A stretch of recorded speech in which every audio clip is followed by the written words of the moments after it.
Welcome to the next segment of our interview with Mark Karlin, editor and publisher of BuzzFlash.com. We're talking about the American corruption iceberg, and is Mr. Blagojevich, Governor Blagojevich, just the tip of it. Thanks for joining us again, Mark.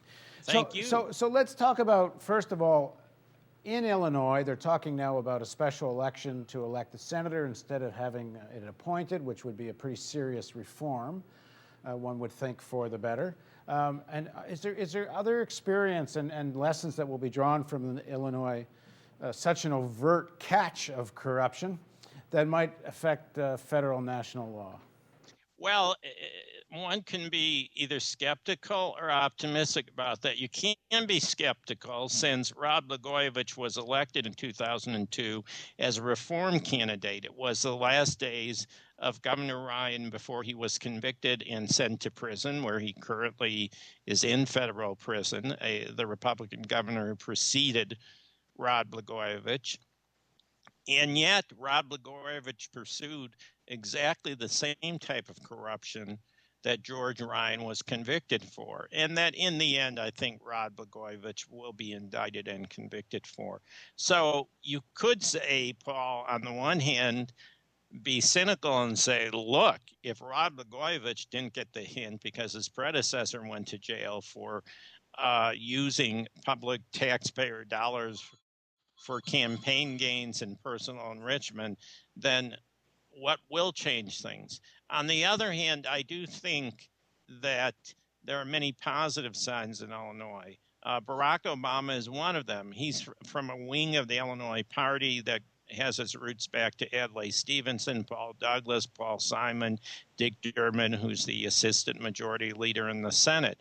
So I do think there is hope, but it is clear. And when you say that, that section of the Democratic Party, it has not been tainted by these decades of scandal in Illinois? I don't believe so. I think there's a prairie intellectualism and populism. Look, we are the state that is the home of Abraham Lincoln. We have the sinners and we have the saints. I think that's probably true in every state. I don't think that all politics are corrupt. I must say, though, that I go back to this issue of the television age in particular, and that the campaigns need to raise money for television ads. On a presidential level, the campaign is defined to a great extent by the television ads. And it's the same in Senate races, and it's the same in governor's races. I remember talking to the late Senator Paul Simon, who is from the strong, saintly Prairie School of Illinois politics, and he had decided not to run again. And I asked him, why aren't you going to run? We need you. We need a voice like you in the Senate. And he said he cannot stand the fact that even though he just wins a Senate seat for 6 years, within a couple months he has to start fundraising again. And he said to me, he said, Mark, you know what? I represent the lunch bucket people. Those are my people. And as much as I don't want to necessarily take the call of large donors, my campaign staff says, you have to, because you're going to have to run again in 6 years. And I can't stand it, so I'm not going to run again. And it really is all about buying TV ads. I mean, Obama, to a large extent, won this election because he greatly outspent McCain on television. The next time it could be the other way around. The Republicans will outspend a Democrat. And of course, the TV networks love it and rake in the dough and do what it takes to attract those dollars. Are there any proposals on the table to try to regulate this, mitigate that? What should people demand to change the situation? I think there needs to be a radical change. I think we need more outlets like The Real News. The money should not be going to private corporations, political money or otherwise. Those stations should revert to the public trust, and any funds that are gained from them, any profit, should go to alleviate the national debt. Well, that's probably a stretch. I think it's a good. I personally like the proposal, but in terms of what might be possible, even imaginatively, possible. Is there a way to say that in political campaigns, there's either a cap on how much money you can spend on TV advertising, or a cap on how much on equal time, and how much and bringing back the equal time legislation? And I mean, is there something within the framework of what one might hope from an Obama administration or a Democratic administration to regulate this in a way that such corruption and unfair advantage can be at least mitigated? France and Japan don't allow political television advertising. Is it that radical of an idea?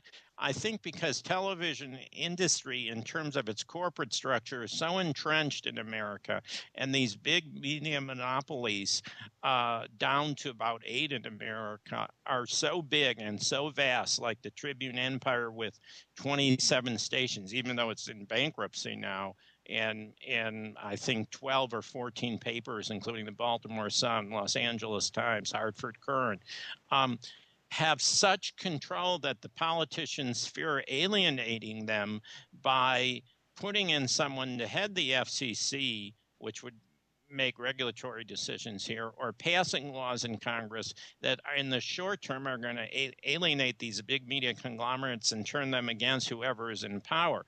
So it's a very, very difficult nut to chew off. On the other hand, I don't think it's that radical of an idea to say no television advertising for political candidates. That would revolutionize politics in America.